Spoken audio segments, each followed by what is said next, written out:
અમદાવાદમાં પારિવારિક સમસ્યાનું નિરાકરણ લાવવાની ખાતરી આપી એક વૃદ્ધ સાથે છેતરપિંડી કરનાર જીતુ બારોટને સીઆઈડી ક્રાઇમે દબોચી લીધો। અમદાવાદમાં રહેતા સોમાભાઈ પટેલને કોર્ટ કેસ ચાલતો હતો હોવાથી પોલીસમાં અરજી કરી આ સમગ્ર મામલાની જાણ જીતુ બારોટ નામના વ્યક્તિને થઈ, જેનો લાભ લઈ જીતુ બારોટે સોમાભાઈનો સંપર્ક કરી તે પોતે રાજકીય નેતાઓને ઓળખે છે અને પોલીસ વડાને ભલામણ કરી તમારું કામ કરાવી આપશે તેવી ખાતરી આપી।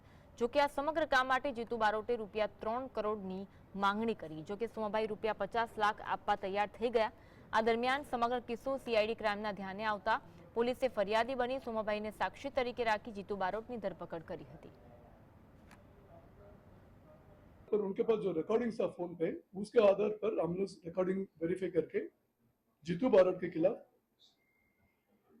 Prevention of corruption act section 7A और आईपीसी 417, 420, 511 इस सेक्शन में एफआईआर रजिस्टर किया और उसने तुरंत अरेस्ट कर लिया।